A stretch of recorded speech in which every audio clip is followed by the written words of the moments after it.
अल्हम्दुलिल्लाहि रब्बिल आलमीन अस्सलातु वस्सलामु अला सय्यिदिल मुरसलीन अम्मा बअद फ़अऊज़ु बिल्लाहि मिनश शैतानिर रजीम बिस्मिल्लाहिर रहमानिर रहीम अस्सलातु वस्सलामु अलैका या रसूलल्लाह व अला आलिका व अस्हाबिका या हबीबल्लाह अस्सलातु वस्सलामु अलैका या नबियल्लाह व अला आलिका व अस्हाबिका या नूर अल्लाह।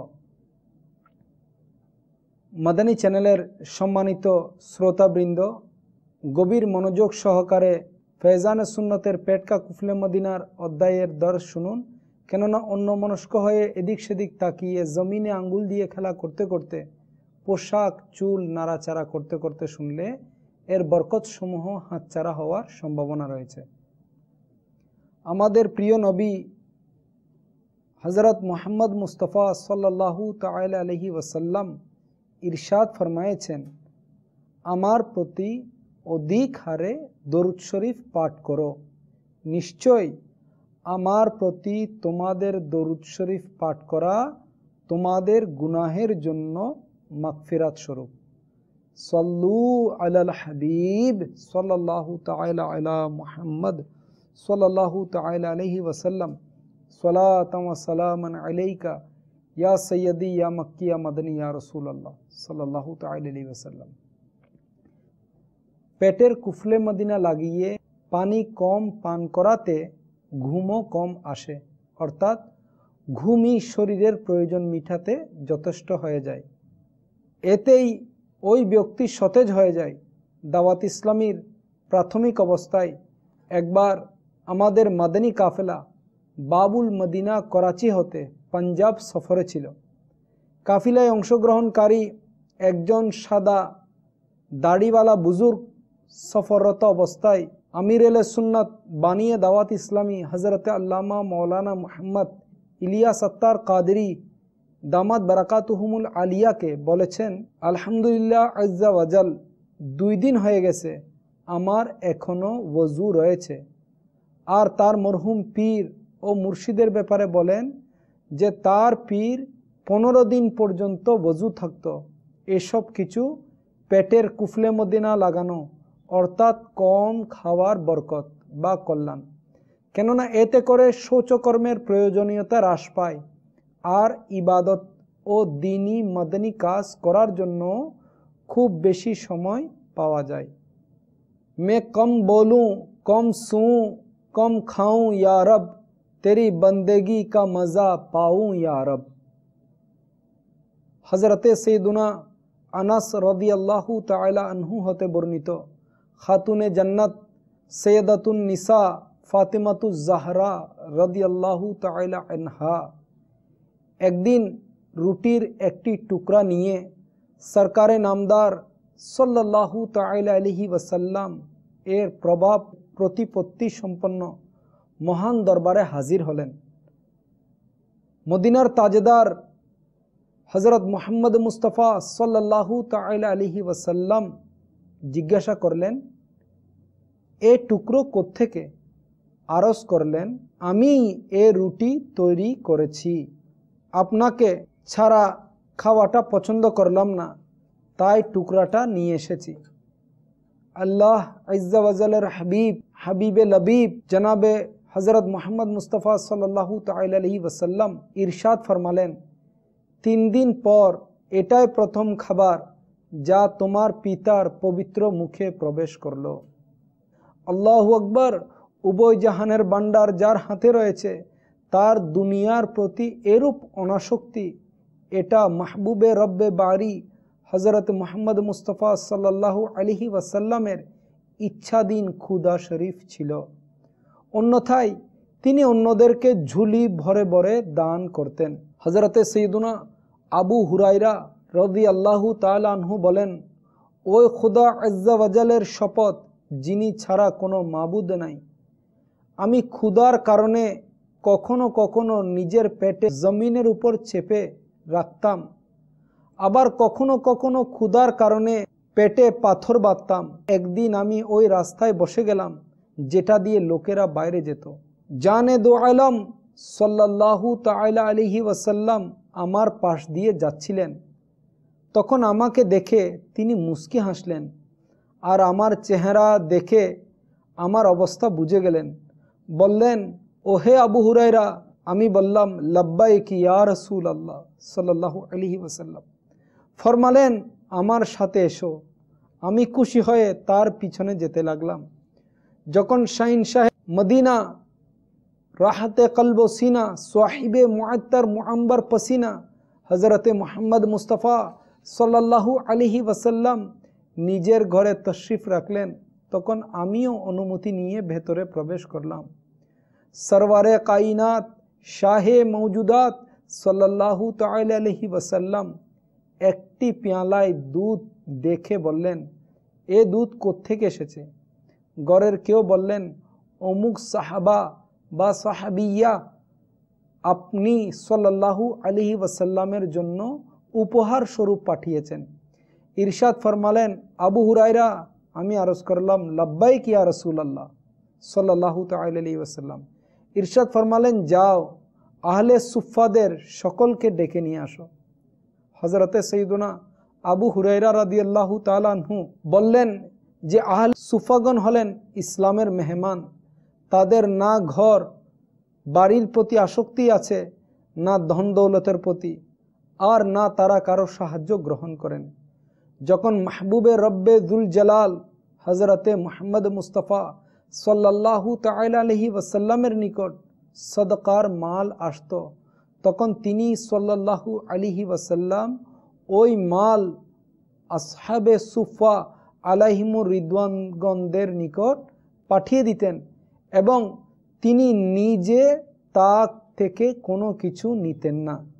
আর যখন সরকার সাল্লাল্লাহু আলাইহি ওয়াসাল্লাম এর কাছে কোনো হাদিয়া আসতো, অর্থাৎ উপহার আসতো, তখন তিনি তা থেকে নিজেও নিতেন এবং তাদেরকেও তাতে শরিক করতেন। আমার কাছে এই কথাটা আশ্চর্য মনে হলো আর মনে এই ধরনের খেয়াল আসলো, আহলে সুফা আলাইহিমুর রিদওয়ানগণের এই সামান্য দুধ দিয়ে কি হবে? ক্ষুধার অবস্থার বিচারে আমি তো এটার অধিক হকদার। এ দুধ থেকে কয়েক ডোক আমাকে পান করতে দিলে আমি তাতে কিছু শক্তি অর্জন করতে পারতাম। যখন আসহাবে সুফা আলাইহিমুর রিদওয়ানগণ এসে যাবেন, তখন সরকারে নামদার আহমদে মুখতার হযরত মুহাম্মদ মুস্তাফা সাল্লাল্লাহু আলাইহি ওয়াসাল্লাম আমাকেই ইরশাদ করবেন যে এদেরকে দুধ পেশ করো। এই অবস্থায় কয়েক ডোক দুধ পাওয়া খুবই মুশকিল হবে, কিন্তু আল্লাহ আজ্জা ওয়াজাল ও তার রসুল সাল্লাল্লাহু আলাইহি ওয়াসাল্লামের আনুগত্য ছাড়া কোনো উপায় ছিল না। আমি আসহাবে সুফা আলাইহিমুর রিদওয়ানগণের কাছে গেলাম এবং তাদেরকে ডেকে আনলাম। তারা দরবারে উপস্থিত হয়ে শাহিন শাহে আরব মাহবুবে রব সাল্লাল্লাহু তাআলা আলাইহি ওয়াসাল্লাম এর অনুমতি প্রার্থনা করলেন। তিনি সাল্লাল্লাহু আলাইহি ওয়াসাল্লাম তাদেরকে প্রবেশের অনুমতি দিলেন। তখন তারা ঘরে প্রবেশ করে বসে গেলেন এবং প্রিয় আকা মদিনেওয়ালে মুস্তাফা হযরত মুহাম্মদ সাল্লাল্লাহু তাআলা আলাইহি ওয়াসাল্লাম ফরমালেন, আবু হুরায়রা। আমি আরজ করলাম, লাব্বাইক ইয়া রাসূলুল্লাহ সাল্লাল্লাহু তাআলা আলাইহি ওয়াসাল্লাম। বললেন, পেয়ালা নাও আর এদের এক এক করে সকলকে দুধ পান করাও। হযরত আবু হুরায়রা রাদিয়াল্লাহু তাআলা আনহু বললেন, হুকুম পেয়ে আমি পেয়ালা হাতে নিলাম। আমি ওই পেয়ালা একজনকে দিতাম আর তিনি পরিতৃপ্ত হয়ে দুধ পান করতেন। তারপর পেয়ালাটি আমাকে ফিরিয়ে দিতেন। এমনিভাবে দুধ পান করাতে করাতে সকলে পরিতৃপ্ত হয়ে পান করার পর আকায়ে মদিনা হযরত মুহাম্মদ মুস্তাফা সাল্লাল্লাহু আলাইহি ওয়াসাল্লাম পর্যন্ত পৌঁছলাম। এমত অবস্থায় সমস্ত লোক পরিপূর্ণরূপে পান করেছিল। হযরত মুহাম্মদ মুস্তাফা সাল্লাল্লাহু তাআলা আলাইহি ওয়াসাল্লাম পেয়ালাটি নিয়ে নিজের পবিত্র হাত রাখলেন। অতঃপর আমার দিকে মুস্কি হাসলেন আর বললেন, আবু হুরায়রা। আমি আরজ করলাম, লাব্বাইক ইয়া রাসূলুল্লাহ সাল্লাল্লাহু আলাইহি ওয়াসাল্লাম। বললেন, এখন শুধু আমি ও তুমি রয়ে গেছি। আরজ করলাম, ইয়া রাসূলুল্লাহ সাল্লাল্লাহু তাআলা আলাইহি ওয়াসাল্লাম, আপনি সাল্লাল্লাহু আলাইহি ওয়াসাল্লাম সত্যিই বলেছেন। বললেন, বসো এবং পান করো। আমি বসে গেলাম এবং দুধ পান করতে লাগলাম। তিনি সাল্লাল্লাহু আলাইহি ওয়াসাল্লাম বললেন, পান করো। আমি পান করলাম। তিনি সাল্লাল্লাহু আলাইহি ওয়াসাল্লাম একাধারে বলতে লাগলেন, পান করো। শেষ পর্যন্ত আমি আরজ করতে বাধ্য হলাম, না, ওই মহান সত্তার শপথ যিনি আপনাকে সাল্লাল্লাহু আলাইহি ওয়াসাল্লাম সত্য সহকারে প্রেরণ করেছেন, এখন আর পেটে জায়গা নাই। বললেন, পেয়ালাটি আমাকে দেখাও। আমি পেয়ালাটি পেশ করলাম। তিনি সাল্লাল্লাহু আলাইহি ওয়াসাল্লাম আল্লাহ তাআলার প্রশংসা করলেন, এরপর বিসমিল্লাহ শরীফ পাঠ করলেন এবং অবশিষ্ট দুধ পান করে নিলেন।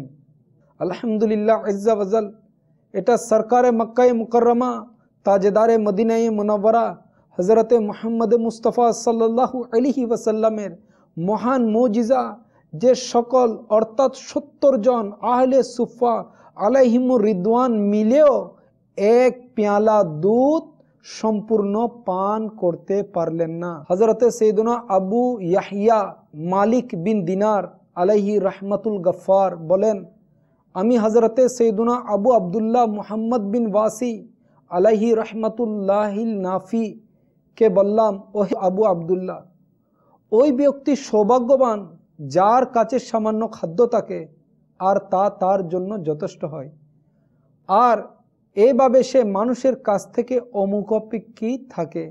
এটা শুনে তিনি আমাকে বললেন, ওহে আবু ইয়াহইয়া, ওই ব্যক্তির জন্য সুসংবাদ যে সকাল সন্ধ্যা ক্ষুধার্ত অবস্থায় থাকে আর আল্লাহ আজ্জা ওয়াজালের প্রতি সন্তুষ্ট থাকেন।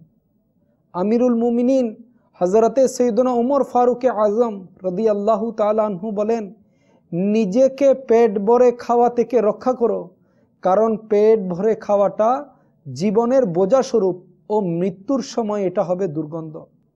সত্যিই বলেছেন ফারুক আজম রাদিয়াল্লাহু তাআলা আনহু, সত্যিই পেটের কুফলে মদিনা না লাগানো এবং খুব বেশি পরিমাণে পেট ভর্তি করে খাওয়া জীবনের বোঝা হয়ে থাকে।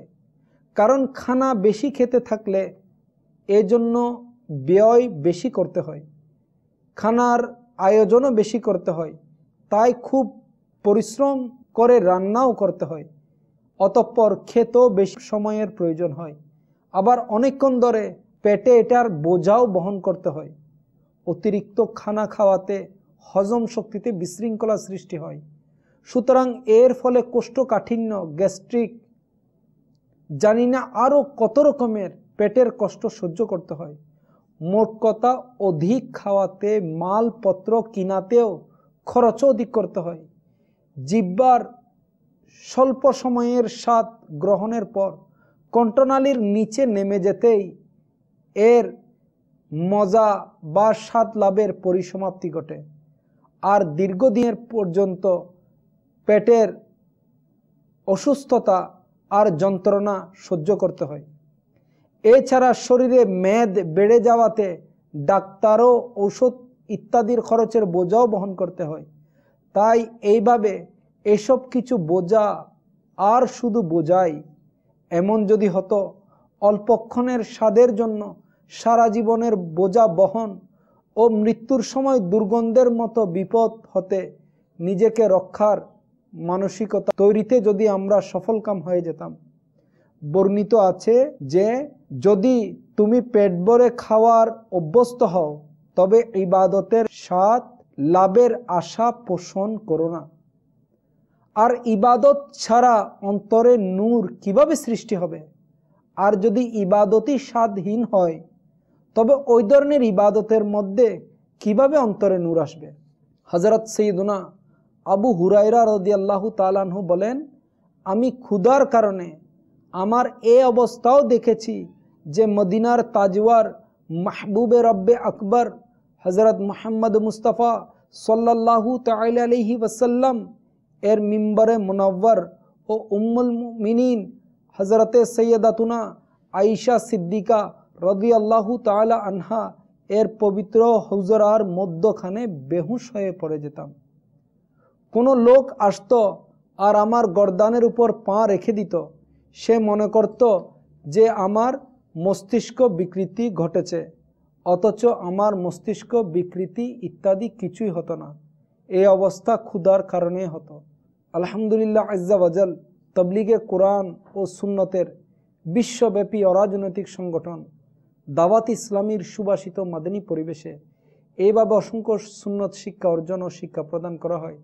দাওয়াত ইসলামীর সাপ্তাহিক ইজতেমা আপনাদের শহরে যেখানে অনুষ্ঠিত হয় সেখানে সারা রাত অতিবাহিত করার মাদানী অনুরোধ রইল।